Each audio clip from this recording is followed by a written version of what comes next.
want to drive? Can I drive? It's my dream car. No, I don't trust you. No, not first. Not first. Aww, there's nothing like marriage. We had it all back then. How was I to know? I think I need you. Think I can live without all of your flaws and all of your ups and downs. I really need you to work this out for me. Now I'm back at square one and there's no turning back to what we were and all we had. Ain't nothing I can do about that. I'm gonna be honest with you, man. I'm not a fan of Siri. She talks way too much, which is probably why she's single. In 600 feet, turn right onto Airport Service Road. I can't hear anything IG said. Use the right 2 lanes to continue onto I-40 West. In half a mile, Oh my turn God. onto I-40 West. Shut up, Siri! Seriously. I'm trying to listen to the new Chris Cardiac. Yeah, always on the run. 400 feet, turn right onto 12th Avenue South. Turn right onto 12th Avenue South, then turn left.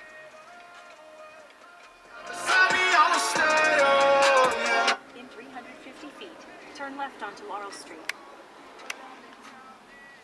Acting like you're swimming. Turn left onto Laurel Street, then turn right onto 11th Avenue South.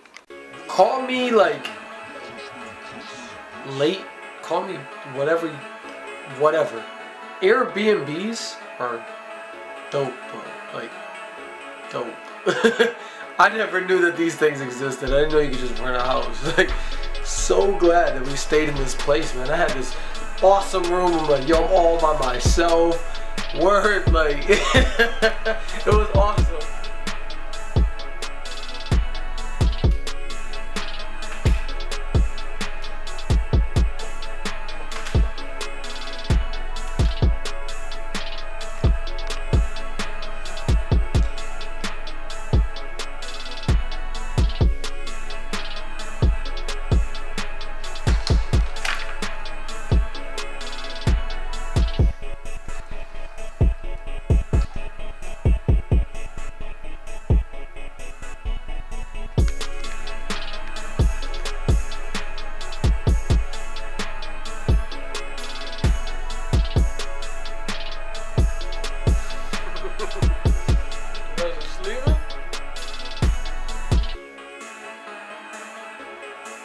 Hey, yo, shout out to Terrell, man. Our first night in Tennessee, you know, it was June 2nd, and that was the same day that Terrell had his album release party. And if you don't got it, it's right there. Blood Stripes, the EP. That's my brother, and he had a performance that day. So I was really upset because I'm actually on the album. I was really upset I couldn't be there. I'm like, dude, can't you like postpone this thing? He's like, nah, you know, I tried to. I'm like, man, like I wanted to be there. What are you doing, Nosy? Tell me who you lifting up. Tell me Did you see him filming? Get out of Tell me here. who you lifting up. No respect. God on the cross. Fly be lifted up. Draw all man under me. Tell me who you lifting up. World got you feeling great. Tony Tiger to the 2 cran, Crayola to the 8 cran, internet broadband. From Acme to Razor Bumps. Now you cruising over speed bumps. Stage built up, stage built up. Tell me who you lifting up. Somebody blow the bass, caught up in your fan base. Better keep pace, no breaks. Better keep fresh like toothpaste. Rock it till you fast, I can rock it till you slow. Hardcore is the only style that I know. All I wanna be is like Christ, fill it out twice. Sounding on my life, no Curry, no James, don't you dare say Mike.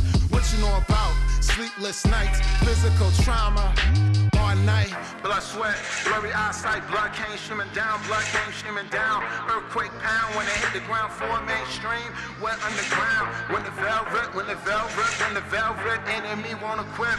conquered the enemy, conquered the foe. More than a conqueror, conquered the mo, conquered the mo. I'll be lifting every day his name on high. His name Jesus Christ and his name won't die. My God is the truth, man, it's hard to deny. We do it for the Lord, man, we always gon' ride. They pushing them down and we lifting them up. They pushing them down and we lifting them up. They pushing them down and we lifting them up. They pushing them down and we lifting them up. Yo, so big shout out to you, Terrell. That same night, me and Chris and Catherine, we actually went out to Hendersonville because Sidewalk Prophets was performing. And man, dude, the reason why I love being down there is because like they embrace music. Like everywhere you go, like there's like a huge stage and then there's gonna be like an artist just giving out a free show. And it's like up here in Connecticut, you know, you gotta pay like $30-40 just to see that same show. And it's funny because like down there, you know, they really interact with the crowd and with the fans and stuff like that. So I actually ended up getting to take a picture with Dave, the lead singer of Sidewalk Prophets, which was pretty dope. So did Chris and Catherine. So check it out, man. Hendersonville. That was a good look. Hey, yo, Steve. Big shout outs to you because I met you there. Even though I didn't have the camera, you are still a vital encounter in Tennessee. So I'm very grateful to have met you, brother. Big shout out to you. With the light of Christ.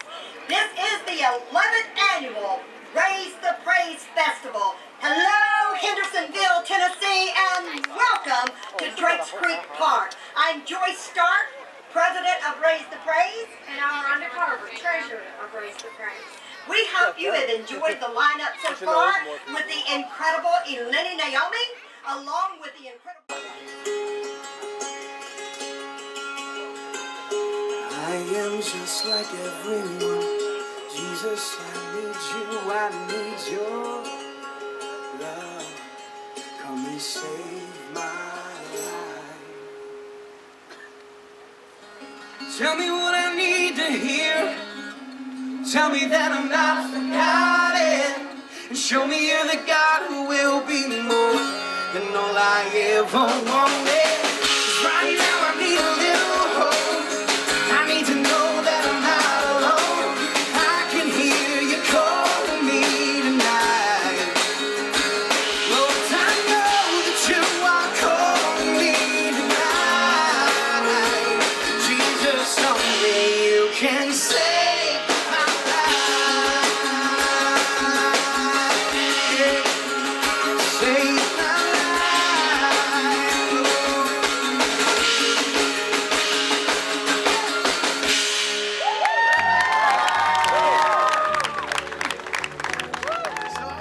Yo, it honestly doesn't matter what state I'm in.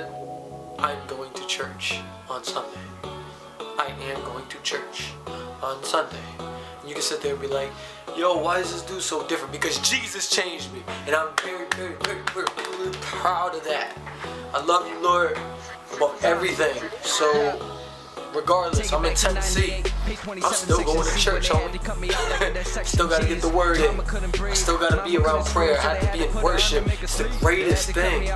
God has come to give us life abundantly, and He loves you so much. And He just wants to change the situation that you're in and to have that relationship with you. So when you have that relationship, you want to do your part and just always indulge in His activities that He has. You know, worship is the greatest. Reading the Bible, all that stuff. So it's like, I don't care that we're in Tennessee. We're going to church.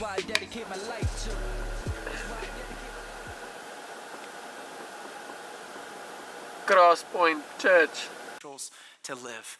And that's the conversation that we're looking at. That's the context for the conversation in Luke chapter 12. Turn there with me. If you got a Bible, Luke chapter 12 is what we're going to be looking at. It's the passage that we've been walking through in this series. And we're going to be looking at Luke chapter 12. If you're on a mobile device, on a Bible app, Luke chapter 12, verse 22. If you want to follow along in the program or on the screens, you can follow on that way. And then Jesus said to his disciples, which this is interesting.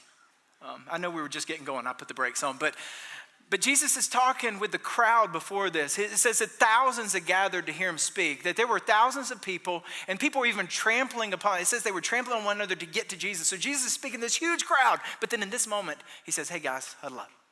Like in this moment, he turns from the crowd and turns to the disciples, and he huddles them up, his small group, he pulls them in. This is a conversation for you. For you who are my followers, my closest followers, this is a conversation I want you to know. This is what he says to us today, even today. Luke chapter 12, verse 22. Then Jesus said to his disciples, therefore I tell you, do not worry about your life, what you will eat, or about your body, what you will wear. For life is more than food, and the body more than clothes.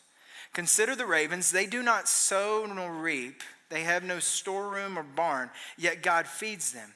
And how much more valuable are you than the birds? Who of you by worrying can add a single hour to your life? Since you cannot do this very little thing, why do you worry about the rest? Jesus pulls the disciples in and he says, yo, don't worry. Why did Jesus tell the disciples not to worry? Because they had a tendency to worry. How many of you have a tendency to worry? Just confession, and it's good for the soul. How many go, look at your neighbor and say, don't worry. Look back at that person and say, don't worry about me, worry about yourself. So, food is important. Without it, you'll die. And clothes are important. Like, I'm really glad you wore some today. But he's saying, you have a Father in heaven who cares for you and who's always caring for you and who loves you. He's not saying they're unimportant. He's saying, don't worry, you can trust in him. And he's saying, don't worry, because worry is the primary weapon that the evil one uses to rob us of our joy. In John chapter 10, verse 10, Jesus said, the thief comes only to steal, kill, and destroy, and I came that they may have life and have it to the full. He said the evil one wants to steal your joy, and he does that through worry, because worry causes us to be focused on ourselves. Worry causes us to obsess about issues. Worry, it keeps us from connecting with others. Like we know what that's like, and worry robs us of the joy. There is a 5-star moment that's in front of us, but worry robs us of joy, and it becomes a 1-star experience. And Jesus is saying, don't worry. Your Father's going to care for you. He's going to take care of you.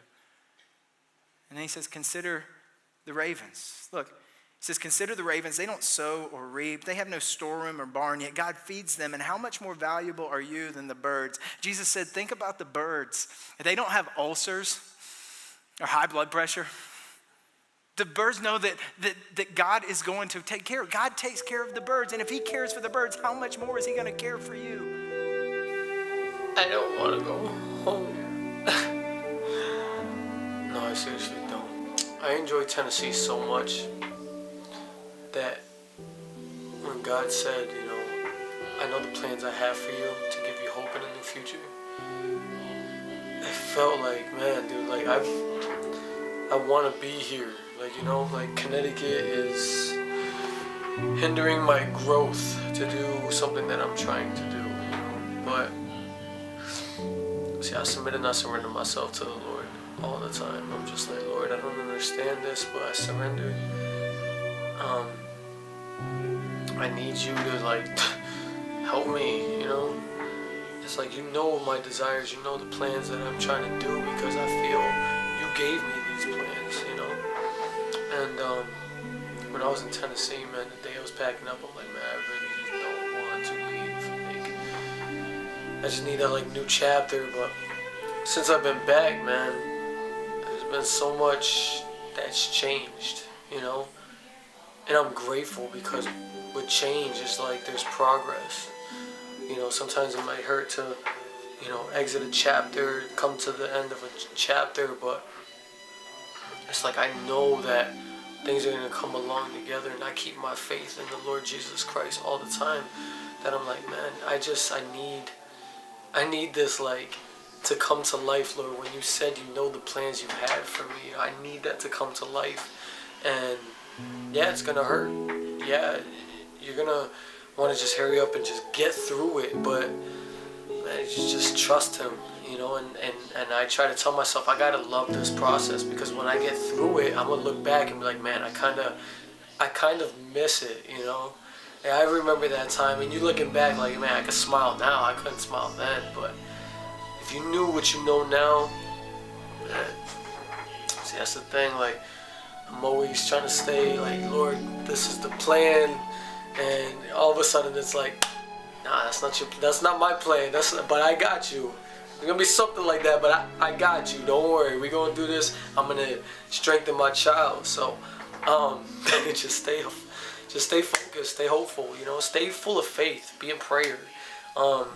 If you feel like, you know, you can't handle something, just surrender it. Just straight up, God, just take this. You know, and I feel like where we start getting ourselves into trouble is we want to hold on to it. Like, I have this fear, and I don't want to let it go. And God's just like, come on, give me that, and you're gonna get through it. And you're like, no, I don't want to. I want to. It's like, why would you, you know?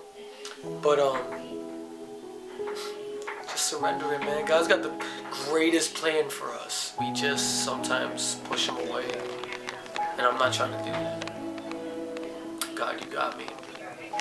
And I am your child. With that said, God bless. Episode 4 is coming soon.